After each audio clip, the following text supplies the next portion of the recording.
Hello नमस्कार जय हिंद दोस्तों। मेरा नाम है चंद्रिका प्रसाद।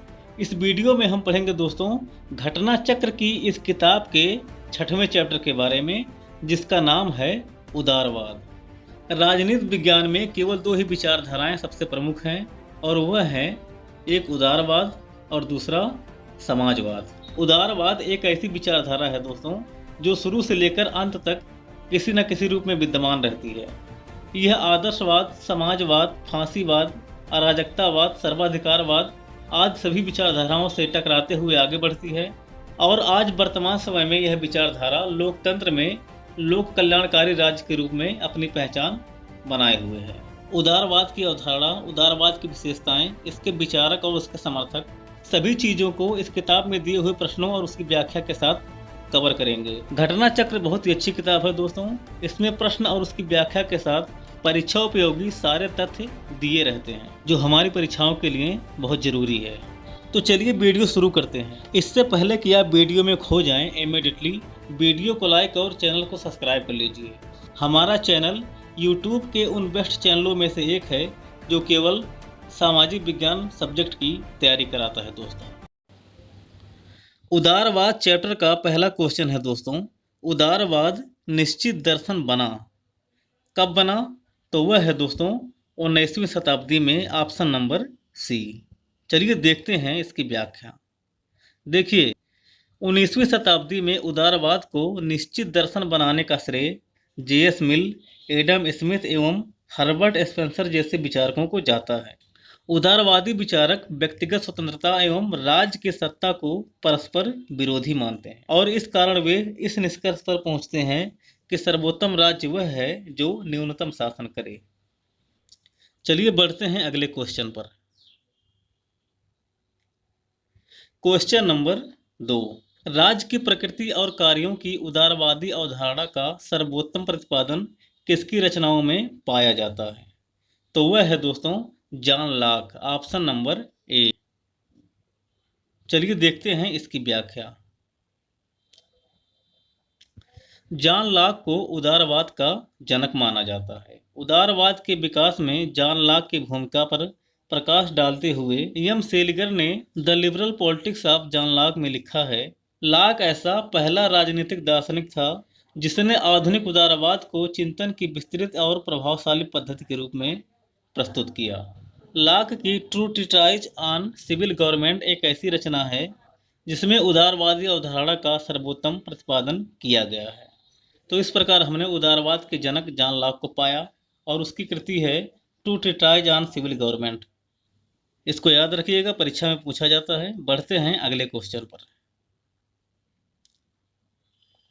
क्वेश्चन नंबर 3, निम्न में से उदारवाद का जनक किसे माना जाता है? तो वह है दोस्तों John Locke, option number C. 17वीं सदी के प्रसिद्ध राजनीतिक विचारक जॉन लॉक को उदारवाद का जनक माना जाता है। लॉक ने अपनी कृति true treatise on civil government के अंतर्गत राज्य शक्ति के दैवीय अधिकार के सिद्धांत का खंडन किया तथा राज्य को न्यास कहा, जिसका लक्ष्य लोगों के प्राकृतिक अधिकारों का संरक्षण है। तो इस प्रकार परीक्षा में आने वाले सारी चीज़ों को उसके प्रश्नों में और उसकी व्याख्या में घटना चक्र समाहित कर देता है। इसी को बार बार पढ़िए और दोहराइए। चलिए बढ़ते हैं अगले क्वेश्चन पर। क्वेश्चन नंबर 4, इंग्लिश उदारवाद में समष्टिवादी विद्रोह के प्रणेता थे। ऑप्शन है ए ग्रीन, बी ब्रेडले, सी बोसांके और डी उपरोक्त सभी। तो इसका सही उत्तर है दोस्तों ऑप्शन नंबर डी, उपरोक्त सभी। ग्रीन इंग्लैंड का मूलतः एक आदर्शवादी विचारक था। एक समय ऐसा आया जब उदारवाद लड़खड़ा रहा था, तो ग्रीन ने उसको संभाला और इंग्लैंड में उदारवाद को स्थापित किया। क्वेश्चन नंबर 5, निम्नलिखित में से कौन सा एक सही वक्तव्य है? तो वह है दोस्तों ऑप्शन नंबर बी, एक पूंजीवादी राज्य भी एक कल्याणकारी राज्य हो सकता है। एक पूंजीवादी राज्य भी एक कल्याणकारी राज्य हो सकता है। सर्वप्रथम कल्याणकारी राज्य की अवधारणा ब्रिटेन जैसे पूंजीवादी राज्य में ही अस्तित्व में आई। वर्ष 1943 में बेबरीज रिपोर्ट में 5 महाबुराइयों अज्ञानता, अभाव, नशाखोरी, बीमारी और बेरोजगारी से निपटने के लिए राज्य की भूमिका पर बल दिया गया और लोक कल्याणकारी राज्य की अवधारणा शुरू की गई। क्वेश्चन नंबर 6, नव उदारवाद के प्रवर्तक कौन थे? तो वह थे दोस्तों नॉजिक। Option number B. चलिए देखते हैं इसकी व्याख्या को। इसकी व्याख्या में नव उदारवाद के लक्षण और उसकी विशेषताओं के बारे में दिया गया है। देखिए, नव उदारवाद समकालीन विश्व में हस्तक्षेप की नीति को फिर से लागू करने की बात करता है। यह कल्याणकारी राज्य को आर्थिक विकास में बाधक मानता है, क्योंकि उसमें प्रतिभाशाली और कर्मठ लोगों पर भारी कर लगाकर अयोग्य और आक्रमणी लोगों का पोषण किया जाता है। यह विचारधारा संयुक्त राज्य अमेरिका और ब्रिटेन में विशेष रूप से लोकप्रिय हुई। इसके प्रवर्तकों में रॉबर्ट नॉजिक प्रमुख हैं, तो इसको याद रखिएगा। बढ़ते हैं अगले क्वेश्चन पर। क्वेश्चन नंबर 7, सूची 1 को सूची 2 से सुमेलित करें तथा नीचे दिए कूट का प्रयोग कर सही उत्तर चुनें। ए, परंपरागत उदारवाद। परंपरागत उदारवाद यानी कि व्यक्तिवाद जो राज्य को आवश्यक बुराई मानता है, तो पहला हो गया 3 पर। बी, उदारवादी आदर्शवाद, तो बी वाला हो गया दूसरे पर। सी, हीगलवादी आदर्शवाद। हीगलवादी आदर्शवाद दोस्तों नैतिकता एवं विधिकता की अभिव्यक्ति, चौथा। और डी, मार्क्सवाद। मार्क्सवाद दोस्तों उत्पीड़क संस्था, तो डी हो गया 1 पर।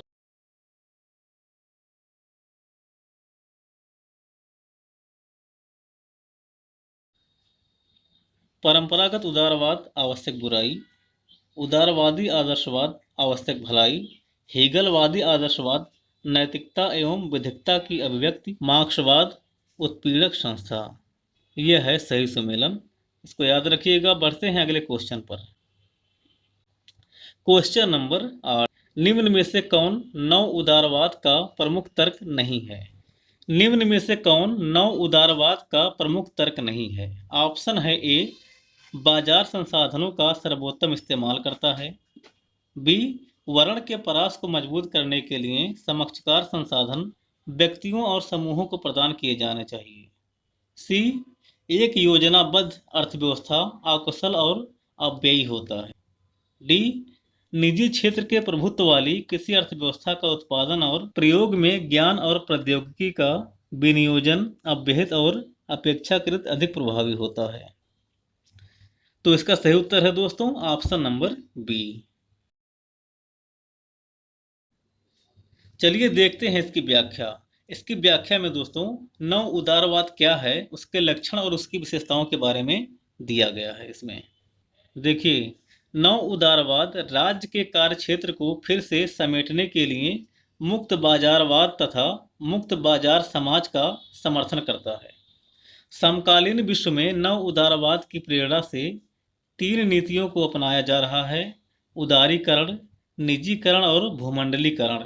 नव उदारवाद एक बार फिर से हस्तक्षेप यानी कि लेसस फेयर का समर्थन करता है तथा बाजार उन्मुख अर्थव्यवस्था की बात करता है। यह संसाधनों को बाजार के हवाले करने का पक्षधर है, न कि व्यक्तियों व समूहों को। तो यह है नव उदारवाद, उसके लक्षण और उसकी विशेषता। उम्मीद है समझ में आई होगी। बढ़ते हैं अगले क्वेश्चन पर। क्वेश्चन 9, राजनीतिक क्षेत्र में उदारवाद द्वारा निवेदन किया गया।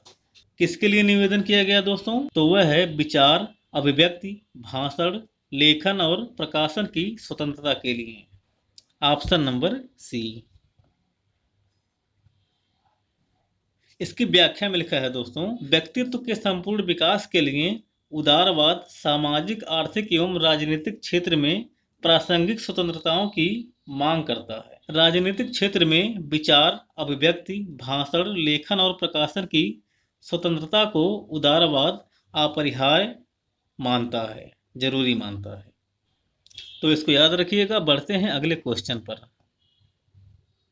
क्वेश्चन नंबर 10, निम्नलिखित में से कौन नव उदारवाद से संबंधित है। ऑप्शन है A F Hayek, B Milton Friedman, C Robert Nozick, उपरोक्त सभी। तो इसका सही उत्तर है दोस्तों ऑप्शन नंबर डी, उपरोक्त सभी। चलिए देखते हैं इसकी व्याख्या। नव उदारवाद। आधुनिक समय में नव उदारवाद ने उदारीकरण, निजीकरण और भूमंडलीकरण को बढ़ावा दिया है। इस विचारधारा ने राज्य की भूमिका को सीमित करने की सिफारिश की है और राज्य की नकारात्मक भूमिका, रात्र प्रहरी राज्य पर बल दिया। F Hayek, Isaiah Berlin, Milton Friedman और रॉबर्ट नॉजिक इस विचार के प्रमुख समर्थक हैं। इसको याद रखिएगा। इसमें आगे लिखा है, किंतु नव उदारवादियों का मानना है कि आर्थिक गतिविधियों के सामान्य उतार चढ़ाव और उसके साथ साथ बार बार पैदा होने वाली भारी बेरोजगारी की समस्या का समाधान जरूरी है। अतः बुढ़ापे, बीमारी या दुर्घटना के लिए न्यूनतम सामाजिक सुरक्षा की व्यवस्था की जानी चाहिए। तो ये विशेषता है नव उदारवाद की। इसको याद रखिएगा और इसके विचारकों को याद रखिएगा। बढ़ते हैं अगले क्वेश्चन पर।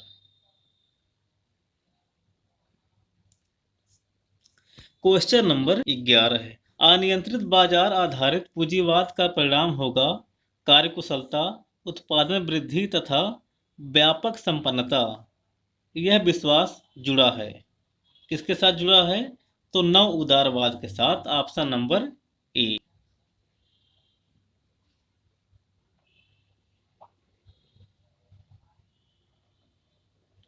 क्वेश्चन नंबर 12 है, आर्थिक क्षेत्र में व्यक्तिवाद का महान समर्थक कौन है?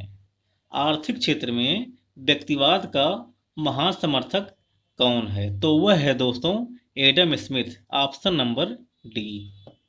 चलिए देखते हैं इसकी व्याख्या। इसकी व्याख्या में दोस्तों आर्थिक क्षेत्र में व्यक्तिवाद और उसके समर्थक एडम स्मिथ के बारे में इसमें लिखा है। देखिए, अर्थशास्त्र के लेखक एडम स्मिथ की कृति वेल्थ ऑफ नेशंस के 1776 में प्रकाशित होने के बाद राजनीतिक अर्थव्यवस्था के स्वरूप में युगांतकारी परिवर्तन आया और आर्थिक दृष्टि से व्यक्तिवाद को बढ़ावा मिला। स्मिथ ने मुक्त व्यापार और प्रतिस्पर्धात्मक बाजार की शानदार पैरवी की। उसने सरकार के मुख्य रूप से केवल दो कार्य, राज्य की रक्षा करना और न्याय करना बताया और व्यक्ति को खुली छूट दे दी। चलिए देखते हैं अन्य महत्वपूर्ण तथ्य। इसमें पहला है दोस्तों, आर्थिक क्षेत्र में हस्तक्षेप के सिद्धांत का समर्थन करते हुए इन्होंने तर्क दिया कि यदि बाजार व्यवस्था को कोई हस्तक्षेप न किया जाए तो उसमें संतुलन की स्वाभाविक प्रवृत्ति दिखाई देगी। दूसरा पॉइंट है दोस्तों, इससे पूंजीपति के लाभ के साथ साथ आम खुशहाली में वृद्धि होगी। तीसरा पॉइंट है दोस्तों, इनके अनुसार सरकार के मुख्यतः दो कार्य हैं, पहला राज्य की रक्षा और दूसरा न्याय प्रशासन।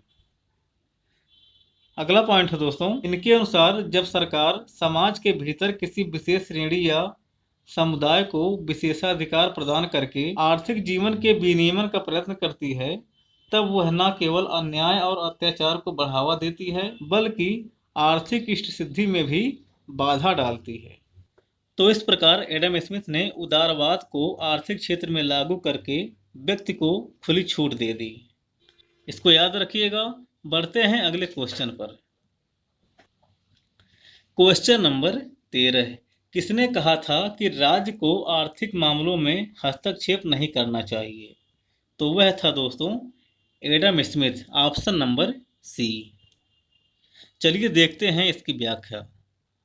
देखिए, नकारात्मक स्वतंत्रता के समर्थक और विचारक एडम स्मिथ ने राज्य को आर्थिक मामलों में हस्तक्षेप न करने का समर्थन किया। एडम स्मिथ ने आर्थिक क्षेत्र में निजी स्वामित्व के सिद्धांत का समर्थन करते हुए हस्तक्षेप का सिद्धांत प्रतिपादित किया। इसके अनुसार व्यक्ति की आर्थिक गतिविधियों में राज्य का हस्तक्षेप न होने पर मनुष्य में कार्य करने की प्रेरणा अधिक होगी, जिसके परिणाम स्वरूप व्यक्ति अधिक से अधिक संपदा उत्पन्न करेगा और वह अंततः समाज के हित में होगी। स्मिथ के अनुसार सच्ची स्वतंत्रता वाणिज्य से ही संभव है। तो यह है आर्थिक क्षेत्र में व्यक्तिवाद स्थापित करने वाले एडम स्मिथ का विचार। इसको याद रखिएगा। बढ़ते हैं अगले क्वेश्चन पर। Question number 14। निम्नलिखित में से कौन विकास के परंपरागत दृष्टिकोण से संबंधित नहीं है? तो वह है दोस्तों Friedrich List, option number A. Question number 15। संपत्ति के अधिकार की मांग किसने की? ऑप्शन है ए मार्क्सवाद, बी उदारवाद, सी समाजवाद और डी गांधीवाद। तो इसका सही उत्तर है दोस्तों ऑप्शन नंबर बी उदारवाद। संपत्ति के अधिकार की मांग उदारवाद ने कैसे की? चलिए जानते हैं इसकी व्याख्या से। देखिए, उदारवाद के प्रणेता जॉन लॉक ने जीवन, स्वतंत्रता और संपत्ति के अधिकार को प्राकृतिक अधिकार माना और कहा कि इन अधिकारों की सुरक्षा के लिए राज्य की उत्पत्ति हुई है और इसका अस्तित्व बना हुआ है। लॉक इन अधिकारों में सबसे महत्वपूर्ण संपत्ति के अधिकार को मानता है। तो इसको याद रखिएगा। बढ़ते हैं अगले क्वेश्चन पर। Question number 16। उदारवाद का जनक किसे कहा जाता है? तो वह है दोस्तों John Locke, option number D.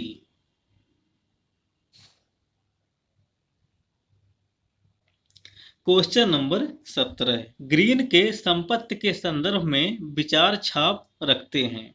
किसका रखते हैं? तो वह है उदारवाद का, ऑप्शन नंबर सी।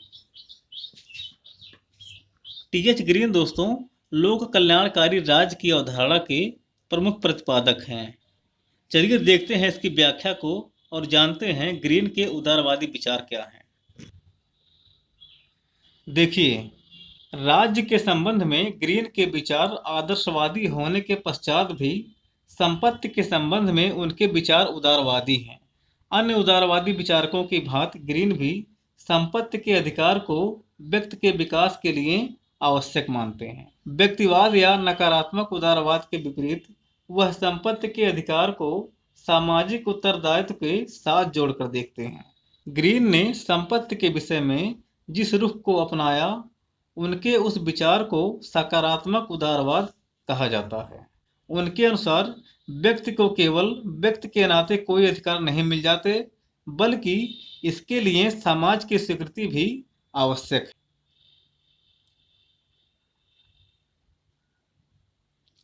यह बात संपत्ति के अधिकार पर भी लागू होती है।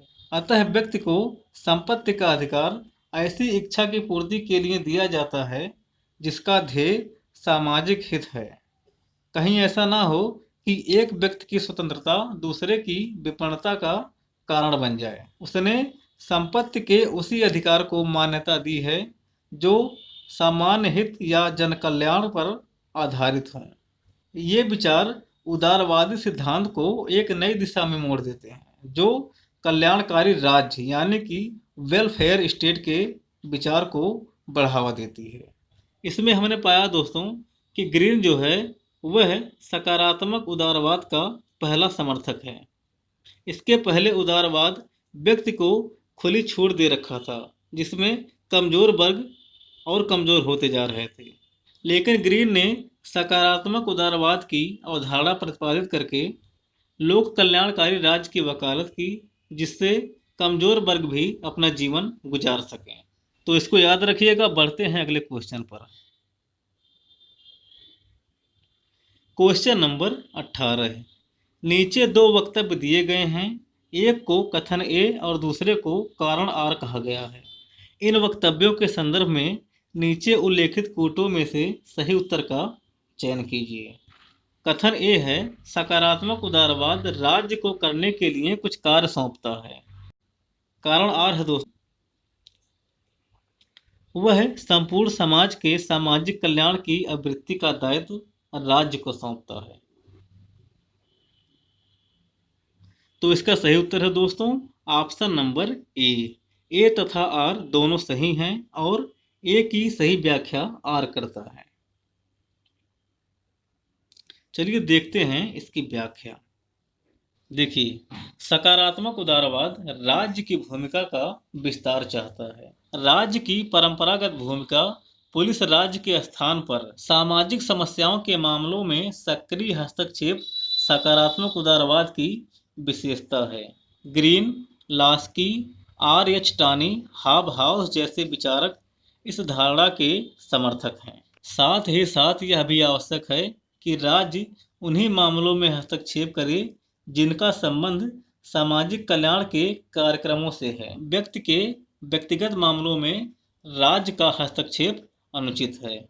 अतः उपर्युक्त प्रश्न का कथन ए और कारण आर दोनों सही है तथा कारण आर कथन ए की सही व्याख्या भी है।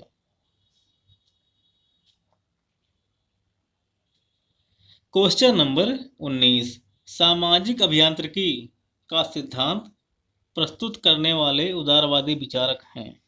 कौन है? तो Karl J Popper, option number B.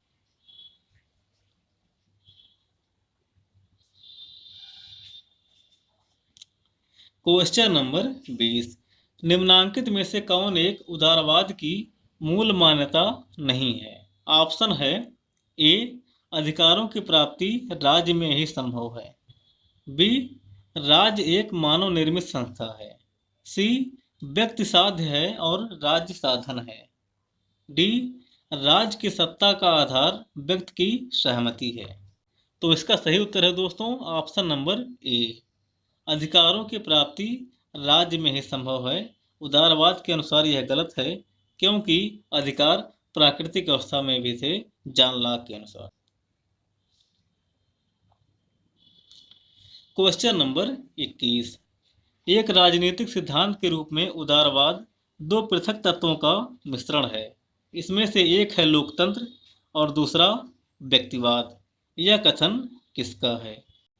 तो यह कथन है दोस्तों मैकबर्न का, ऑप्शन नंबर ए।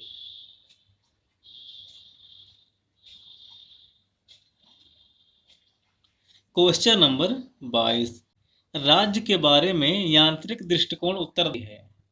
किसके लिए? उदारवाद के विकास के लिए, option number B. Question number 23, निम्नलिखित में से किसका उदारवाद से मेल नहीं है? ऑप्शन है ए, बुर्जुआ राज्य, बी, प्रतिनिधि सरकार, सी, लोक कल्याणकारी राज्य और डी, सीमित सरकार। तो इसका सही उत्तर है दोस्तों ऑप्शन नंबर ए, बुर्जुआ राज्य। बुर्जुआ राज्य एक मार्क्सवादी धारणा है जो पूंजीपतियों द्वारा स्थापित राज्य को व्यक्त करती है। यह उदारवाद से संबंध नहीं रखता। प्रतिनिधि सरकार, लोक कल्याणकारी राज्य तथा सीमित सरकार आदि सभी उदारवाद की विशेषताएं हैं। कौन सिद्धांत राज्य के रात्रि के पहरेदार की भूमिका का ही समर्थन करता है? तो वह है दोस्तों उदारवादी सिद्धांत, option number B. Question number 26, मानव विवेक में आस्था निम्न में से किस विचारधारा में है? तो वह है दोस्तों उदारवाद में, option number B. Question number 27, उदारवाद का मूल तत्व है, क्या है? व्यक्तिक स्वतंत्रता, option number A. Question number 28, निम्नांकित में से कौन उदारवाद का तत्व नहीं है? ऑप्शन है ए, समाज का समाजवादी ढांचा, बी, स्वतंत्रता, सी, मुक्त व्यापार और डी, स्वतंत्र बाजार अर्थव्यवस्था। तो इसका सही उत्तर है दोस्तों ऑप्शन नंबर ए, समाज का समाजवादी ढांचा। समाज का समाजवादी ढांचा उदारवाद का तत्व नहीं है, जबकि स्वतंत्रता, मुक्त व्यापार और स्वतंत्र बाजार अर्थव्यवस्था उदारवाद के तत्व हैं। इसको याद रखिएगा। बढ़ते हैं आगे। क्वेश्चन नंबर 29, निम्नलिखित में से कौन सा राज्य का उदारवादी सिद्धांत है? ऑप्शन है ए, उपयोगितावाद, बी, व्यवसायिक समूहवाद, सी, श्रेणी समाजवाद और डी, फांसीवाद। तो इसका सही उत्तर है दोस्तों ऑप्शन नंबर ए, उपयोगितावाद। चलिए देखते हैं इसकी व्याख्या। देखिए, उपयोगितावाद राज्य का उदारवादी सिद्धांत है। इस विचारधारा के प्रमुख समर्थक बेंथम और जॉन स्टुअर्ट मिल ने राज्य के कार्यों को नकारात्मक ढंग से अभिव्यक्त किया। ये विचारक व्यक्ति के मामलों में कम से कम हस्तक्षेप का समर्थन करते हैं।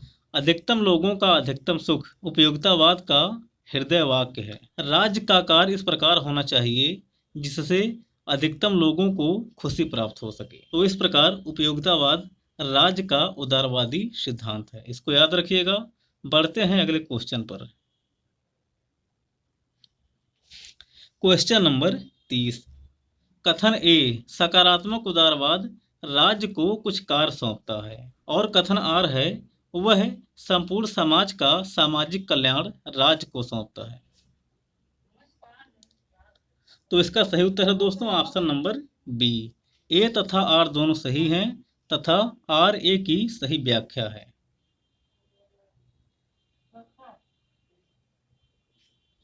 Question number 31। सकारात्मक उदारवाद निकटस्थ है। किसके निकटस्थ है? तो वह है लोकतांत्रिक समाजवाद के। Option number A. Question number 32। व्यक्ति के स्वहित की सर्वोत्तम रक्षा होती है। किसमें होती है दोस्तों? तो वह है उदारवाद में। Option number D.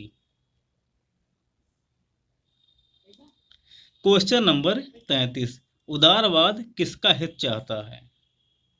तो उदारवाद दोस्तों धनवानों का हित चाहता है। Option number B. Question number 34। निम्नलिखित में से कौन सा सही सुमेलित है? निम्नलिखित में से कौन सा सही सुमेलित है? तो वह है दोस्तों ऑप्शन नंबर ए। उदारवाद मिश्रण है लोकतंत्र व व्यक्तिवाद का। Question number 35। इनमें से आधुनिक उदारवादी राज्य की कौन सी विशेषता नहीं है? तो वह है दोस्तों राज्य द्वारा आर्थिक नियोजन। Option number D. जबकि आधुनिक उदारवादी राज्य की विशेषता है स्वतंत्र एवं निष्पक्ष चुनाव, बी जनता को मूल अधिकार और सी एक से अधिक राजनीतिक दल।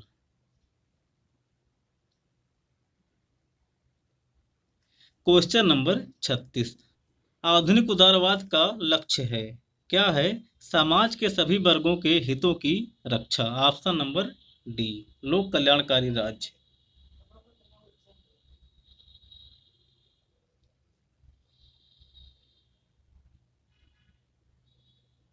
महत्वपूर्ण क्वेश्चन है दोस्तों। Question number 38। इंग्लैंड में लॉर्ड बेवरिज प्रतिवेदन ने जिस राज्य की अवधारणा को प्रकट किया था वह था, तो वह था दोस्तों कल्याणकारी राज्य। Option number D. चलिए देखते हैं इसकी व्याख्या।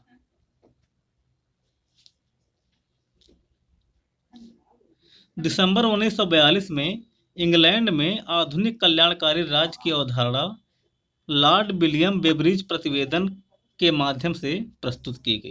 रिपोर्ट के माध्यम से 5 महाबुराइयों का अंत करने के लिए राज्य द्वारा कदम उठाए जाने को कहा गया। ये 5 बुराइयां थीं बेरोजगारी, बीमारी, अज्ञानता, भुखमरी तथा आश्रय अभाव। यह रिपोर्ट सरकार के नागरिकों को पर्याप्त आय, पर्याप्त स्वास्थ्य सुविधा, पर्याप्त शिक्षा, पर्याप्त आवास तथा पर्याप्त रोजगार उपलब्ध कराने की मांग करती है।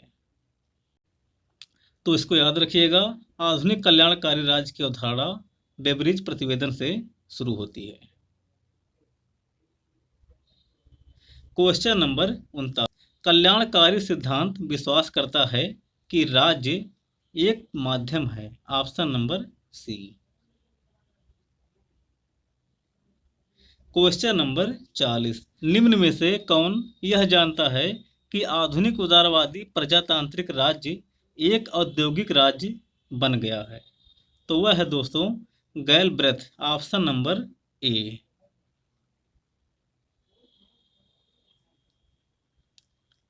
Question number 41। किस राजनीतिक शास्त्री ने सामाजिक गतिशीलता, सामाजिक विभेदीकरण, आर्थिक परिवर्तन व सामाजिक परिवर्तन को आधुनिकीकरण की विशेषताएं माना है?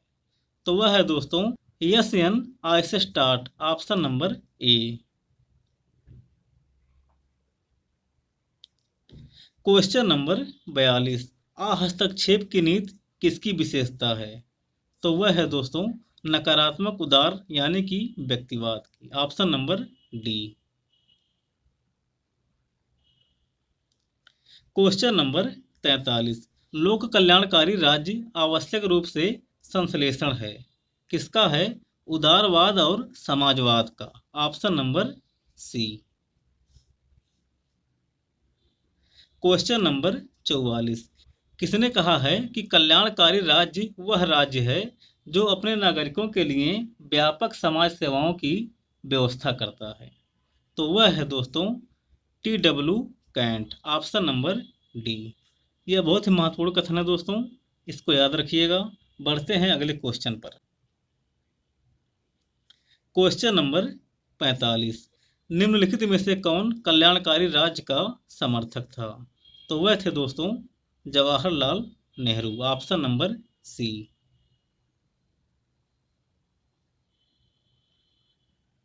क्वेश्चन नंबर 46, कल्याणकारी राज्य वस्तुतः मिश्रण है, किसका मिश्रण है? उदारवाद का और समाजवाद का, option number D.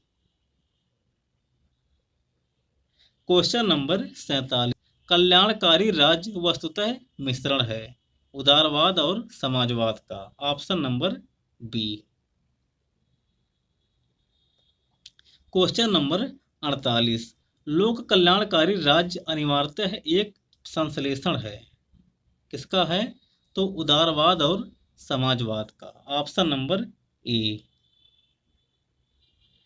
Question number 49, लोक कल्याणकारी राज्य वह है जो अपने नागरिकों के लिए सामाजिक सेवाएं प्रदान करता है, यह कथन किसका है? तो यह कथन है दोस्तों कैंट का। तो इसका उत्तर इसमें नहीं दिया है, चलिए देखते हैं इसकी व्याख्या। देखिए, कल्याणकारी राज्य वर्तमान समय में बहुत प्रचलित शब्द बन गया है।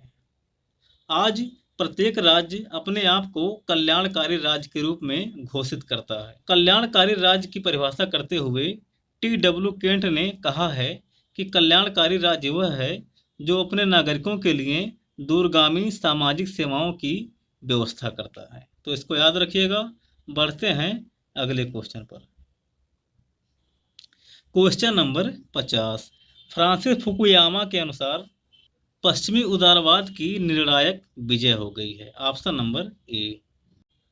इसी क्वेश्चन के साथ दोस्तों यह वीडियो यहीं पर समाप्त होती है। अब हम मिलेंगे अगले वीडियो में, तब तक के लिए जय हिंद।